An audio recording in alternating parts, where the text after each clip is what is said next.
Have you ever thought about why the leader who delivers results quietly gets ignored while the leader who creates dramatic shows commands attention?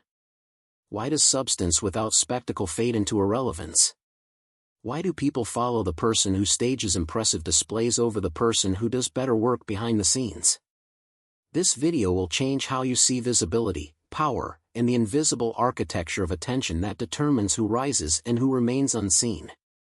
Today we're diving into Law 37 from the 48 Laws of Power: create compelling spectacles.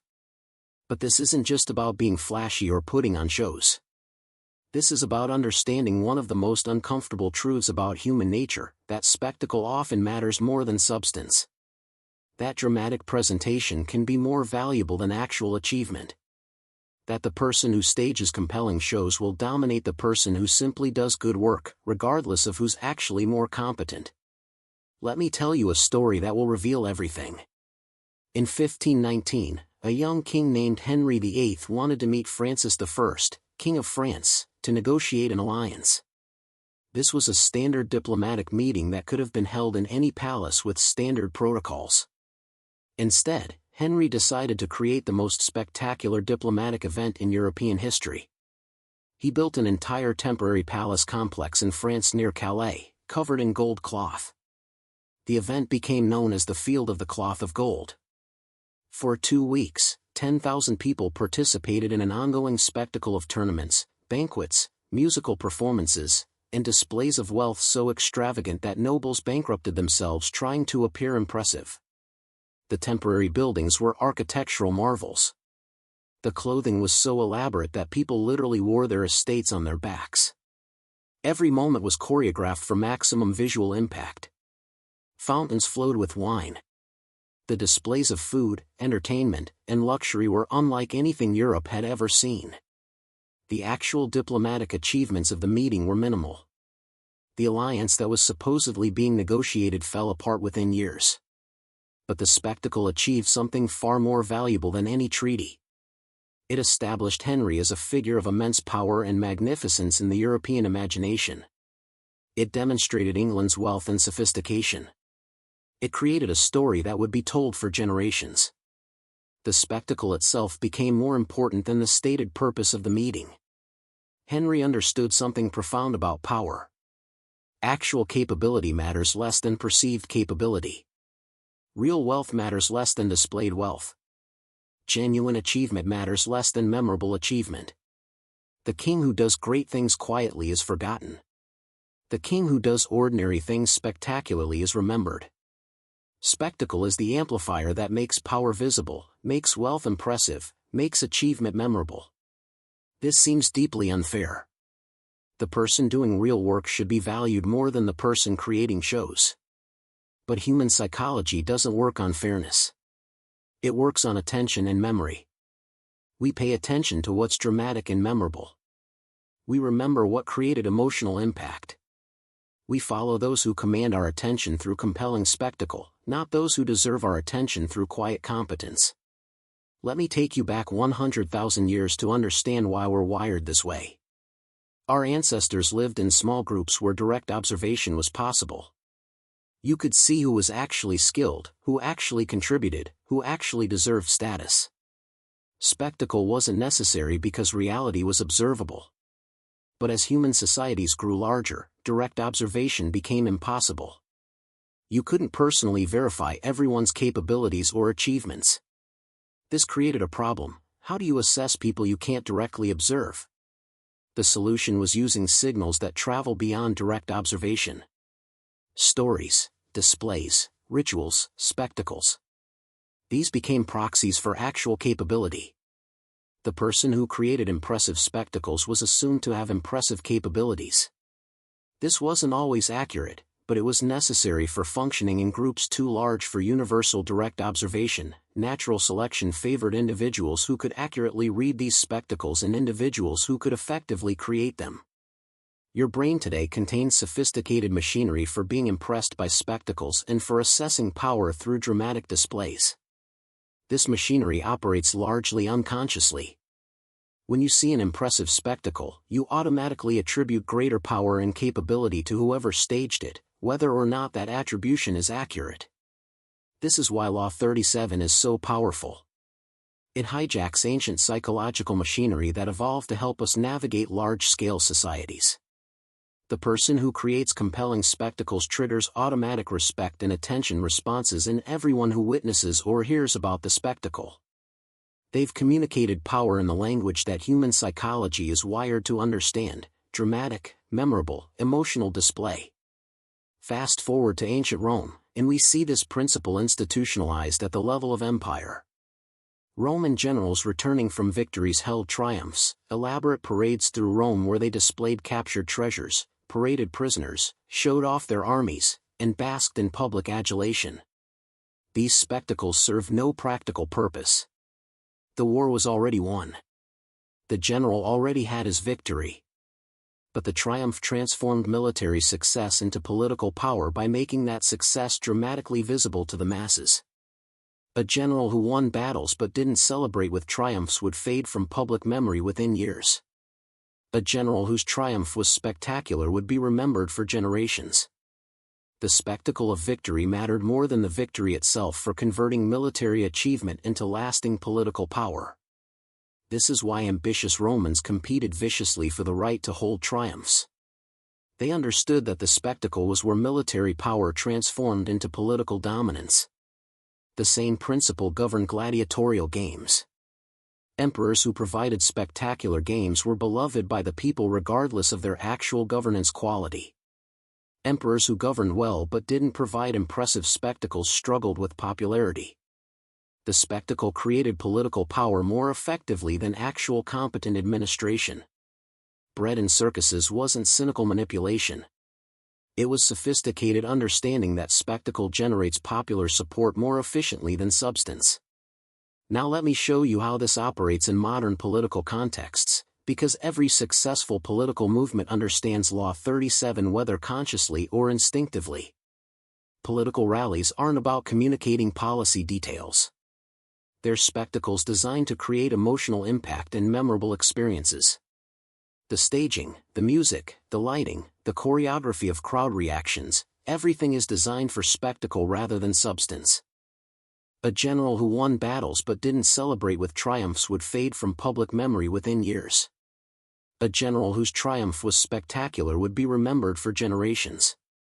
The spectacle of victory mattered more than the victory itself for converting military achievement into lasting political power. This is why ambitious Romans competed viciously for the right to hold triumphs. They understood that the spectacle was where military power transformed into political dominance. The same principle governed gladiatorial games. Emperors who provided spectacular games were beloved by the people regardless of their actual governance quality.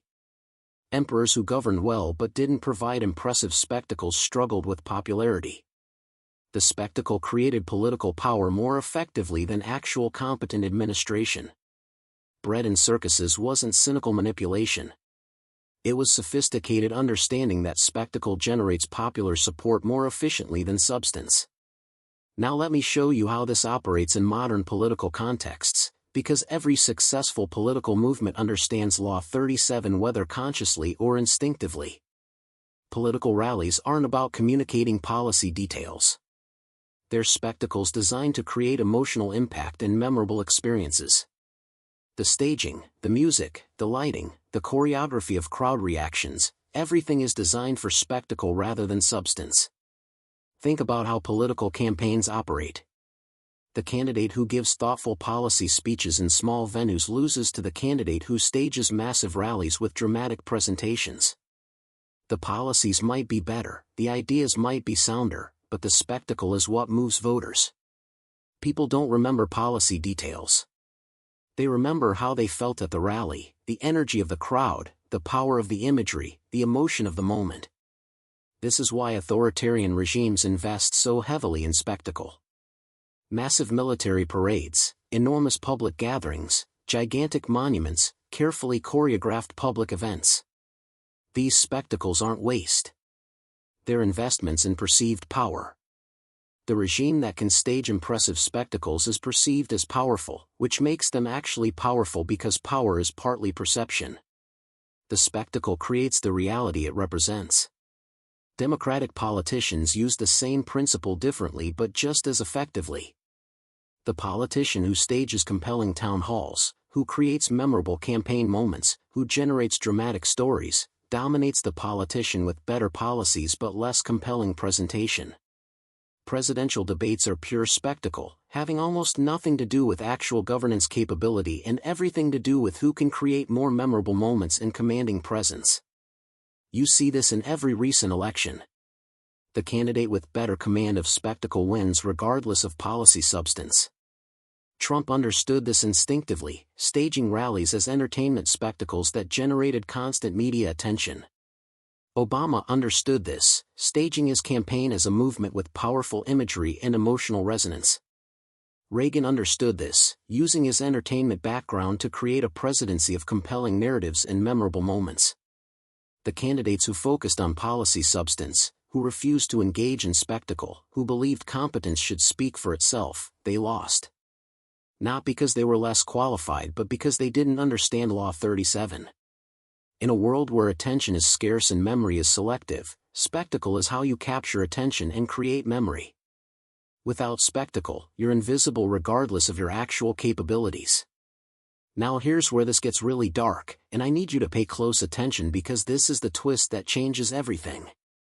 Law 37 means that people who are good at creating spectacles will consistently dominate people who are good at actual work. This creates systematic selection for spectacle over substance at every level of society.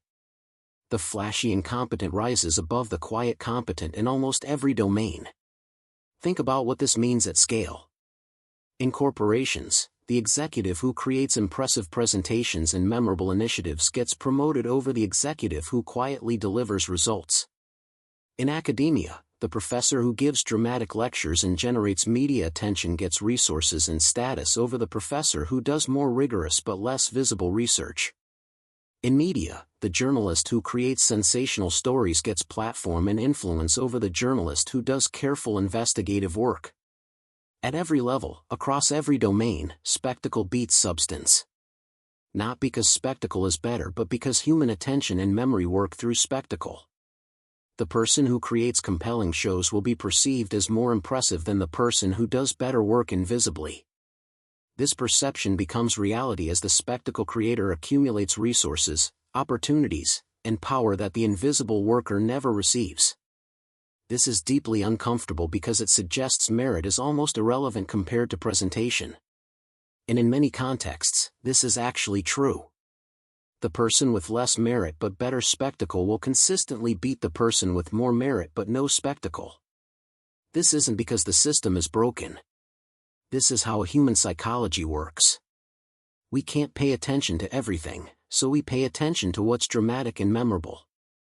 We can't verify everyone's competence, so we use spectacle as a proxy for competence. Understanding this doesn't make it less frustrating, but it does make it manageable. If you refuse to engage with spectacle, if you believe substance should speak for itself, you will consistently lose to people who understand that substance needs spectacle to be seen, remembered, and valued. The choice isn't between substance and spectacle.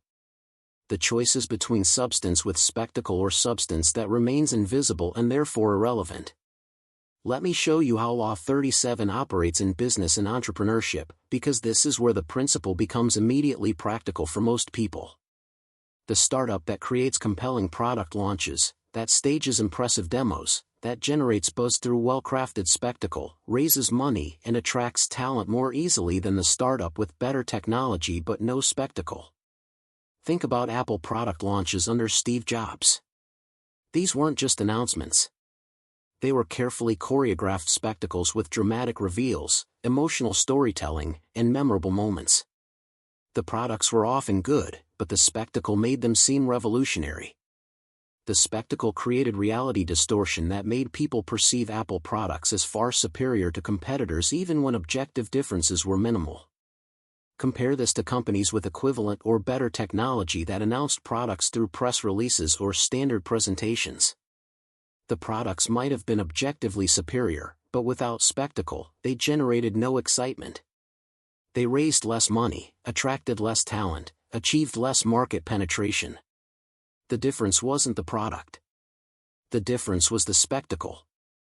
This pattern repeats constantly in business. The entrepreneur who can pitch spectacularly, who creates dramatic presentations, who stages their company as a movement rather than just a business, that entrepreneur gets funded at higher valuations than more competent entrepreneurs who pitch substance without spectacle. Investors are humans with human psychology. They're moved by spectacle just like everyone else. The compelling show matters more than the underlying business quality in determining what gets funded. You see this in how companies manage their public image. Earnings calls are spectacles, carefully scripted to create specific impressions and emotional responses. Product announcements are spectacles, designed for maximum media coverage and customer excitement. Even company culture becomes spectacle, with carefully curated images of workspaces, employee experiences, and company values designed to attract talent and customers. The companies that master spectacle dominate their industries regardless of whether they have the best products or most competent teams. They've captured attention and shaped perception, which in competitive markets is more valuable than marginal differences in actual capability. The spectacle is the competitive advantage because attention and perception determine outcomes more than underlying reality does. Now let me take you into how Law 37 operates in personal branding and professional advancement, because understanding this principle at individual scale is crucial for career success. The person who does excellent work invisibly makes less career progress than the person who does good work visibly with dramatic presentation. This seems wrong, but it's absolutely consistent across industries and organizations. Think about how promotions actually happen. Managers don't have perfect information about everyone's contributions. They have limited attention and imperfect memory.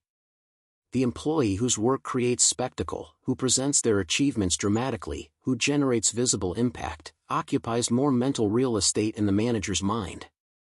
When promotion time comes, that employee is top of mind because their spectacle made them memorable. The employee who does better work but does it quietly, who doesn't present their achievements dramatically, who avoids spectacle, remains less visible in the manager's mind. When promotion time comes, they're not considered because they haven't occupied mental real estate through compelling spectacle. Their better work is irrelevant because it was never translated into attention and memory through spectacle.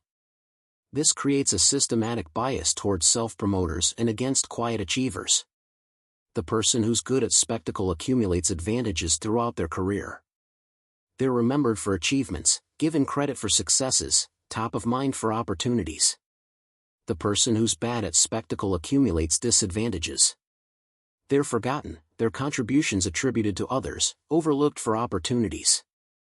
Over decades, this compounds into completely different career trajectories despite potentially similar or even opposite levels of actual competence. Understanding this means accepting that professional success requires spectacle.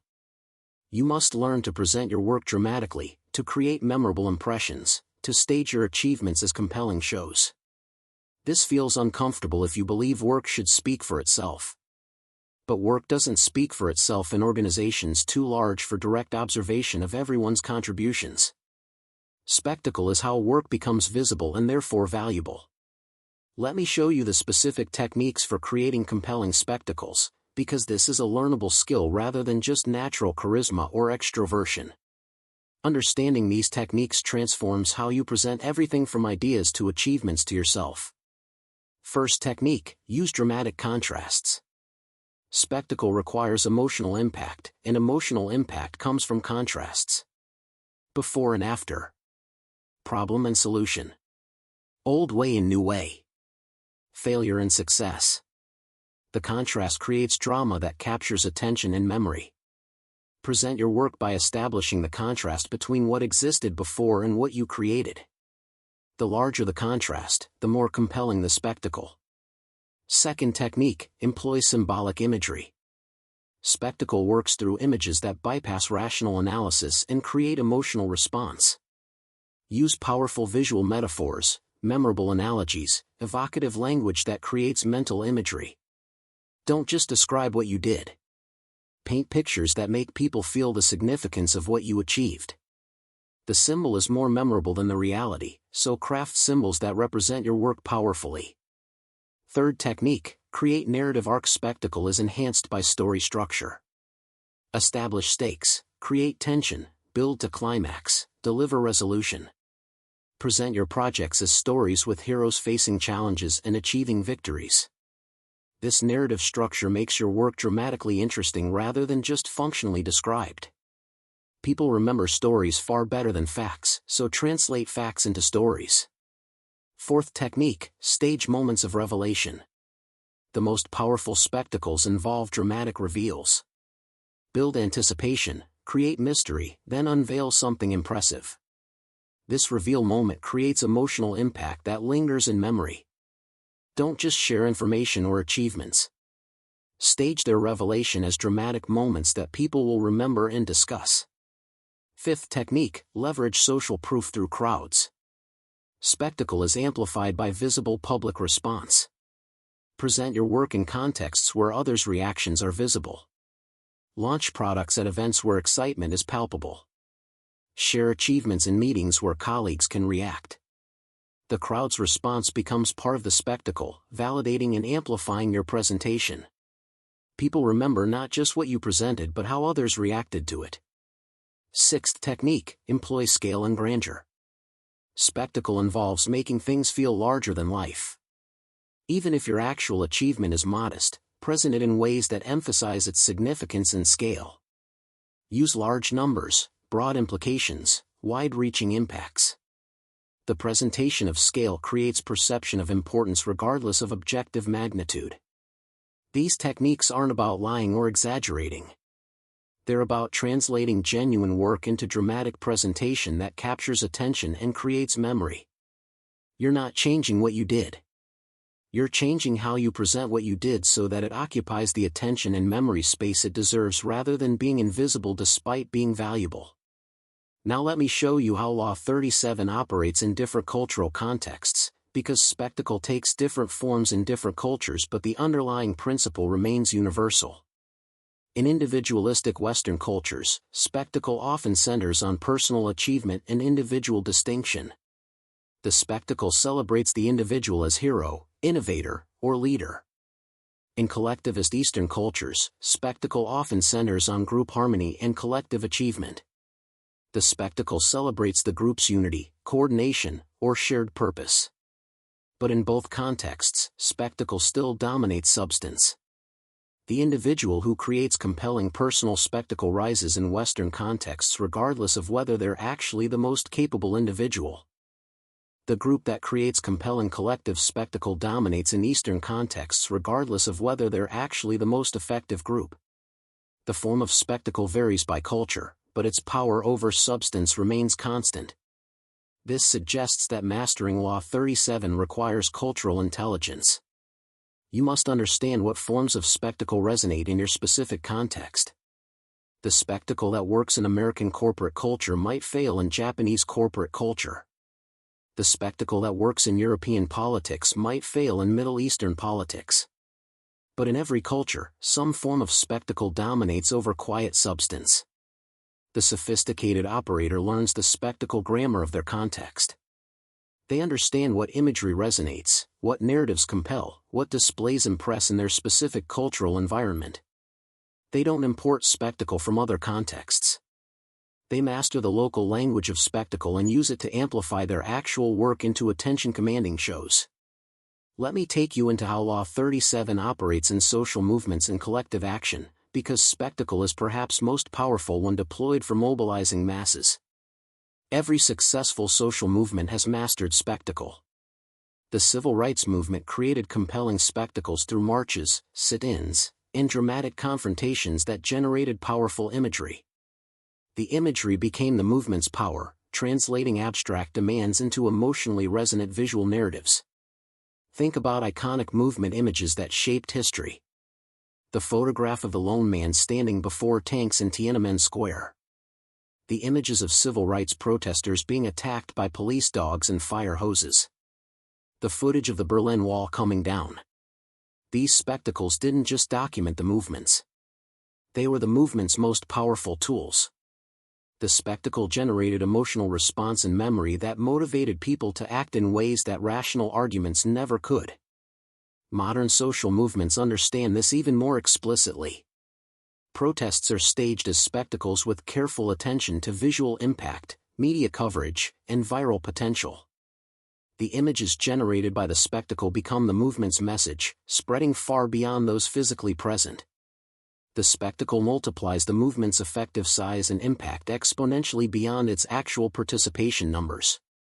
This is why movements invest in creating compelling spectacles even when those spectacles require resources that could be used for other purposes.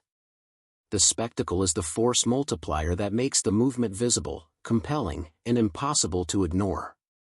Without spectacle, the movement remains a collection of concerned individuals. With spectacle, it becomes a force that demands response. You see this in how movements create symbols, chants, rituals, and visual identities. These elements might seem superficial compared to the movement's substantive goals, but they're actually essential. They're the spectacle that makes the movement memorable and compelling. They're how the movement translates abstract political demands into emotionally resonant experiences that motivate participation and generate attention.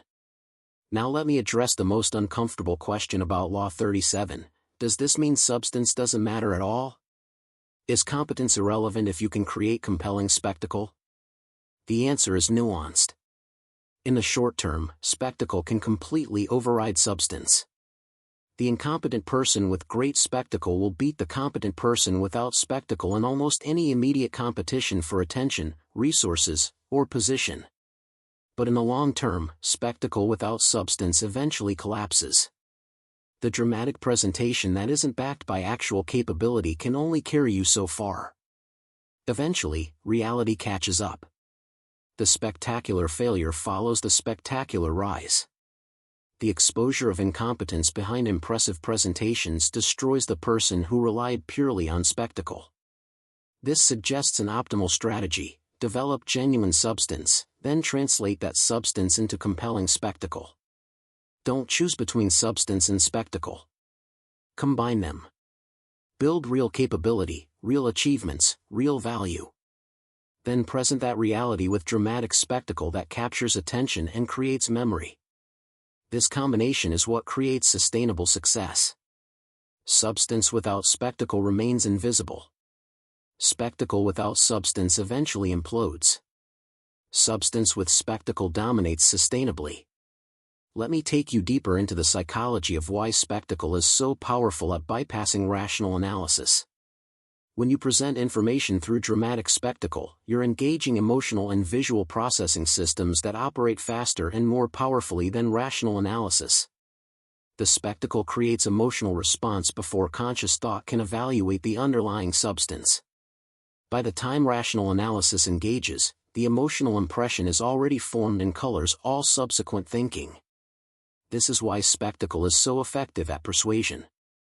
You're not arguing logically for your position. You're creating emotional experience that makes your position feel right. The feeling precedes and shapes thinking.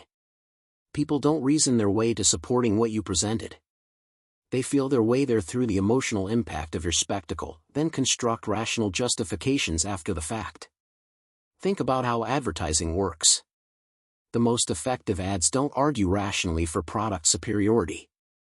They create emotional spectacles that associate products with desirable feelings, experiences, or identities. The spectacle of the ad is what sells the product, not any logical demonstration of the product's merits. You don't buy because you were rationally convinced. You buy because the spectacle created emotional associations that make buying feel right. The same principle operates in every domain. Political spectacles create emotional associations with candidates before policy positions are even considered.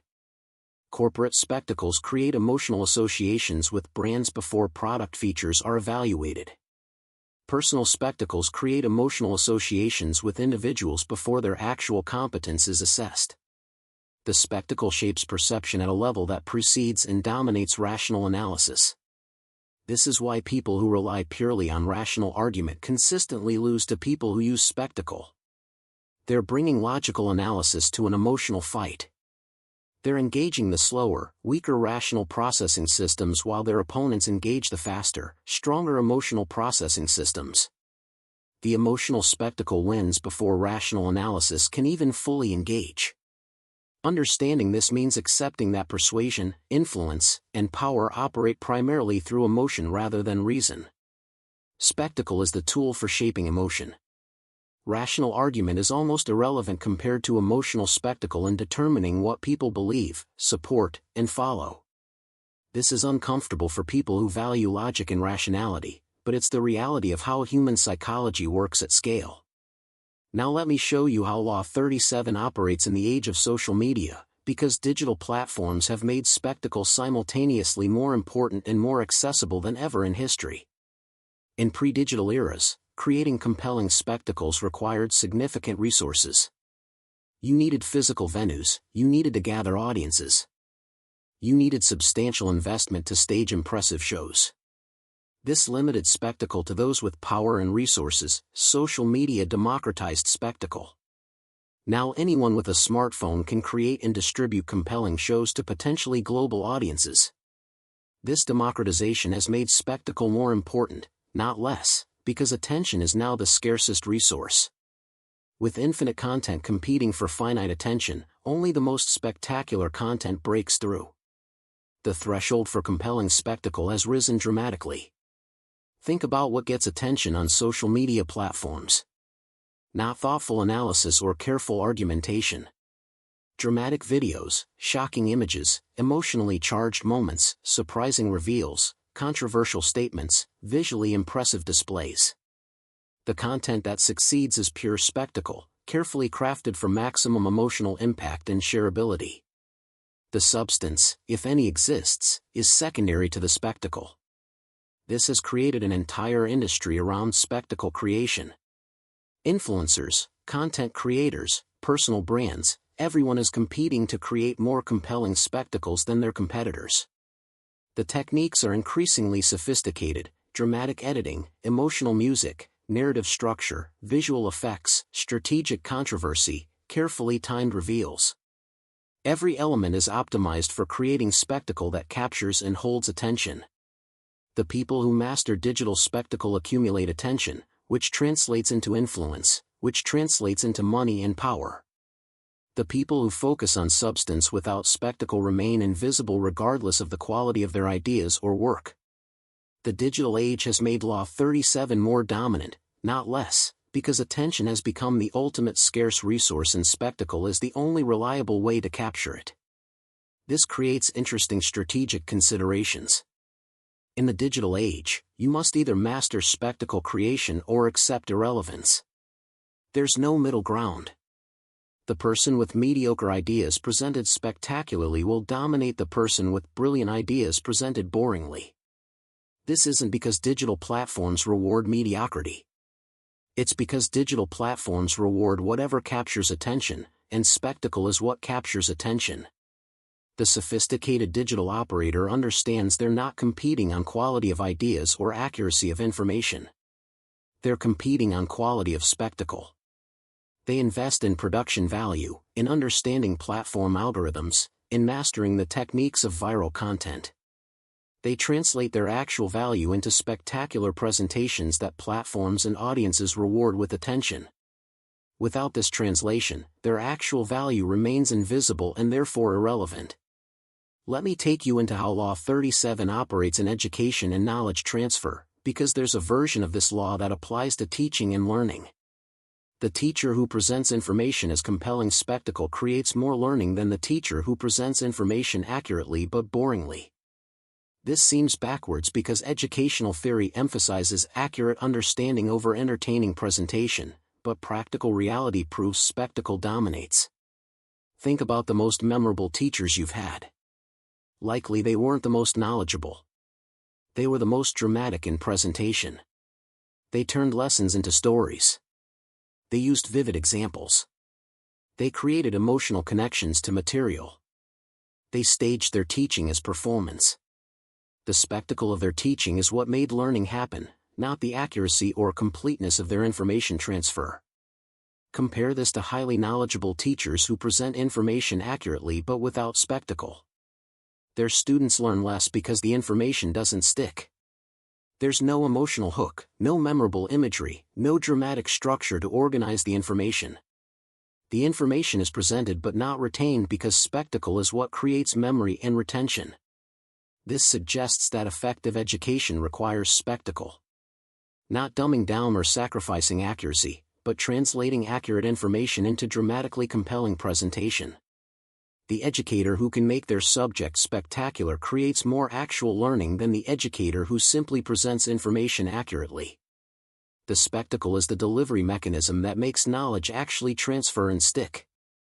You see this in which educational content goes viral.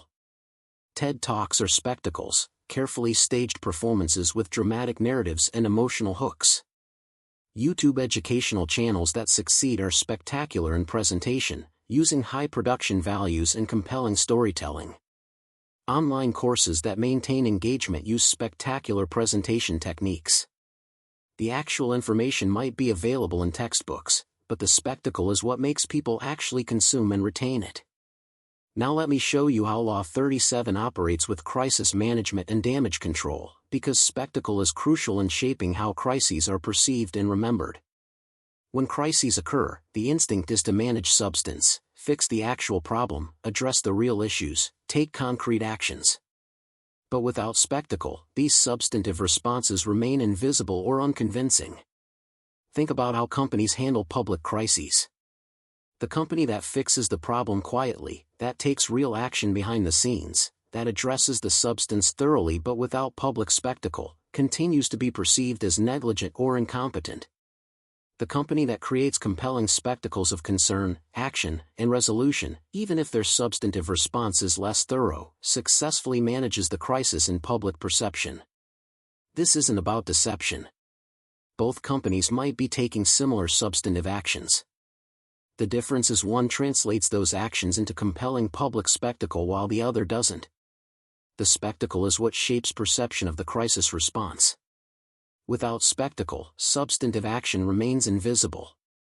With spectacle, even modest action appears impressive and sufficient. You see this in political crisis management. Politicians who respond to crises with dramatic public actions, emotional statements, and visible presence are perceived as handling crises well even when their substantive actions are limited. Politicians who take substantive action without public spectacle are perceived as absent or incompetent even when they're handling the crisis more effectively. The spectacle of crisis response matters more than the substance of it in determining political outcomes.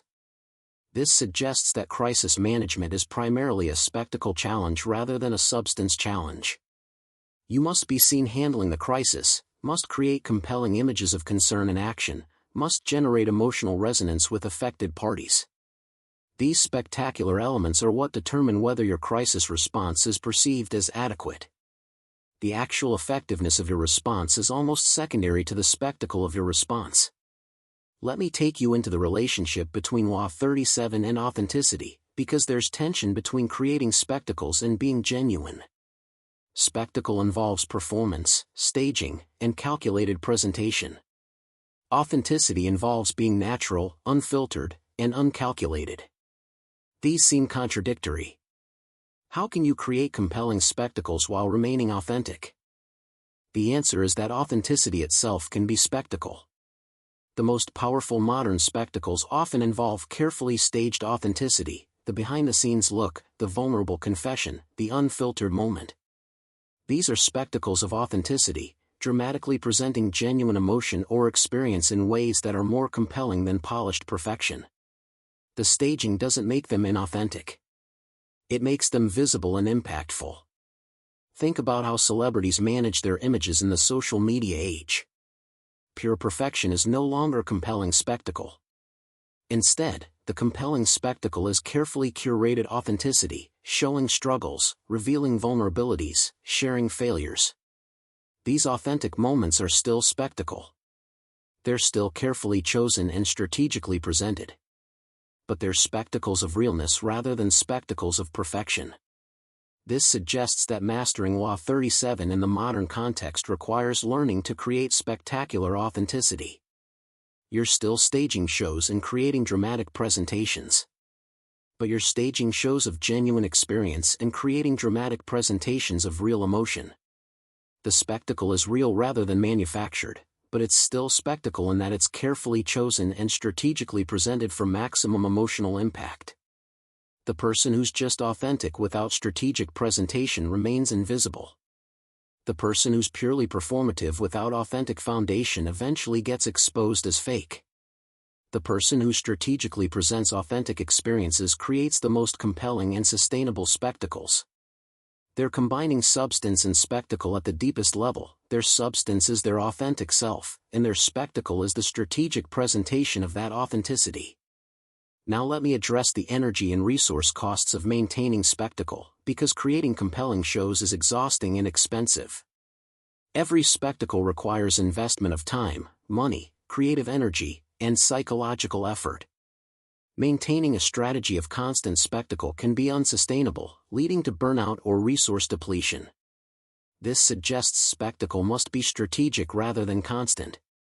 You can't create compelling spectacles for everything. You must choose your moments. Identify the high-leverage situations where spectacle will have maximum impact, then invest in making those spectacles truly compelling. For routine situations, let substance speak for itself. But for the moments that matter most for your visibility, influence, or advancement, spare no effort in creating spectacular presentations. Think about product companies. They don't create Apple-level spectacle for every minor feature update. They focus spectacle investment on major product launches, the moments that can define public perception and market position. The rest of the time, they do good work less spectacularly. This concentration of spectacle resources creates maximum impact rather than diluting resources across constant attempts at spectacle. The same applies to individuals. You can't present everything you do as compelling spectacle. You'd exhaust yourself and your audience. Instead, identify your highest leverage moments, the presentation to executives, the job interview, the major project launch, the key networking opportunity. For these moments, invest fully in creating compelling spectacle. For routine work, focus on substance and save your spectacle resources for when they matter most. This strategic approach to spectacle is sustainable where constant spectacle isn't. You're not trying to be spectacular all the time. You're choosing specific moments to create truly memorable shows that shape perception of you and your work. These strategic spectacles have disproportionate impact because they occur at moments when perception is most malleable and when attention is most focused. Let me show you how Law 37 operates in the context of failure and how spectacle can be used to transform failures into opportunities. The instinct when something goes wrong is to handle it quietly, to minimize attention, to hope people forget. But strategic spectacle can turn failures into defining moments that actually enhance rather than damage your position. Think about how some leaders handle public failures. Instead of hiding or deflecting, they create spectacles of accountability and learning.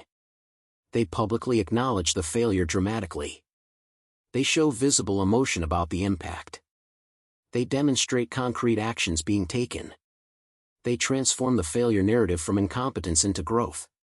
The spectacle of how they handle failure becomes more memorable than the failure itself.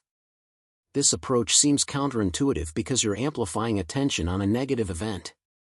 But humans respect the spectacle of taking responsibility far more than the boring fact of making mistakes. Everyone makes mistakes. Not everyone creates compelling spectacles of accountability. The spectacle transforms the narrative from they failed to look how impressively they handled failure. The second narrative is actually better for your reputation than never failing at all. You see this with companies that handle product failures spectacularly. Instead of quiet recalls and legal settlements, they create public spectacles of customer care and quality commitment. They turn the failure into a story of corporate values and customer prioritization. The spectacle makes the failure memorable as a demonstration of character rather than as evidence of incompetence. The narrative completely flips through strategic spectacle. This suggests that spectacular failure handling can be more valuable than spectacular success. Success is expected to some degree. Impressive failure handling is unexpected and therefore more memorable. The person who handles failure with compelling spectacle often emerges with enhanced reputation precisely because the spectacle was so compelling and unexpected. They've turned weakness into strength through masterful use of Law 37. Now let me take you into how Law 37 operates across different timescales, because spectacle works differently in short-term versus long-term contexts. In the short term, any compelling spectacle captures attention regardless of whether it has substance behind it.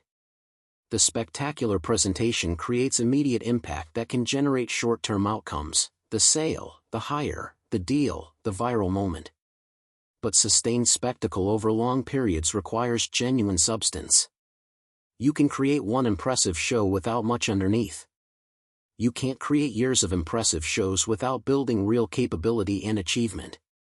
Long-term success with Law 37 requires combining spectacular presentation with substantial accomplishment. The spectacle maintains visibility while the substance provides material for future spectacles. Think about long-running successful brands or public figures. They maintain visibility through regular spectacle, product launches, public appearances, dramatic announcements, compelling content. But beneath the spectacle is real substance, actual innovation, genuine capability, concrete achievements. The spectacle is what keeps them visible and top of mind. The substance is what provides credibility and material for the spectacle.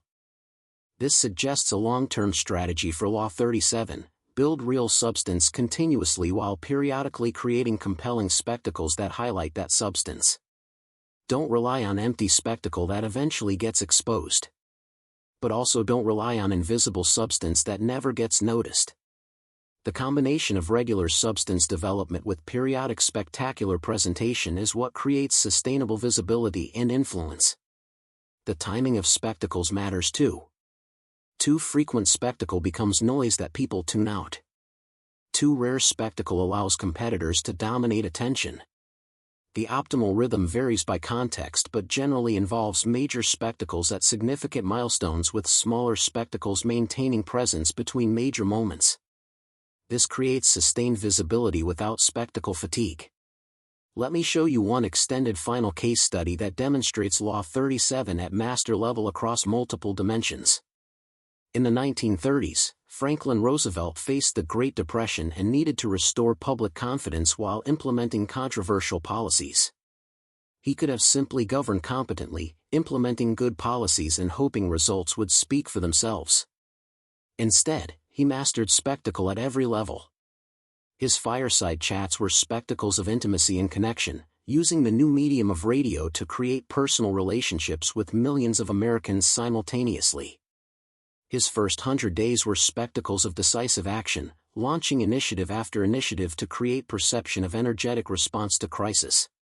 His public works projects were spectacles of visible government action, creating monuments and infrastructure that demonstrated government capability. Even his physical presentation was managed as spectacle.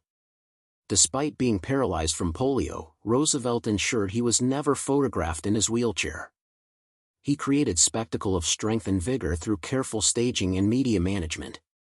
The spectacle of presidential power was maintained through controlled imagery that reinforced rather than undermined his position. The policies Roosevelt implemented were controversial and their economic effects are still debated. But the spectacle of his presidency restored confidence, maintained his political dominance, and established him as one of the most effective presidents in American history. He governed through spectacle as much as through policy. The spectacle shaped how his governance was perceived and therefore shaped its actual effectiveness. This is Law 37 at the highest level. Roosevelt understood that the presidency is as much theater as it is governance. That public perception matters as much as policy reality. That compelling spectacle creates the confidence and support necessary for implementing substantive policy. He combined real action with compelling presentation so effectively that the two became inseparable in public consciousness. So as we close this exploration of Law 37, understand that spectacle is not superficial or optional. It's fundamental to how power, influence, and attention actually operate in human social systems. Substance without spectacle remains invisible and therefore ineffective. Spectacle without substance is unstable and eventually collapses. But substance combined with compelling spectacle dominates sustainably. You must learn to create compelling spectacles for your work, your ideas, your achievements, yourself. Not by lying or exaggerating, but by translating reality into dramatic presentation that captures attention and creates memory. Use contrasts, symbols, narratives, reveals, social proof, and scale to transform mundane facts into compelling shows. Master the spectacle grammar of your context and deploy it strategically at high-leverage moments. Create compelling spectacles. Not because you're shallow or manipulative, but because spectacle is the language that human attention and memory speak. Your good work deserves to be seen and remembered. Spectacle is how you make that happen. Without spectacle, you're voluntarily remaining invisible while others who understand this law capture the attention, opportunities, and power that could have been yours. The world belongs to those who can stage compelling shows, not to those who simply do good work. This isn't fair. It isn't how things should be. But it's absolutely how things are. Understanding this reality and acting accordingly is how you move from invisible competence to visible power. That's Law 37. That's everything.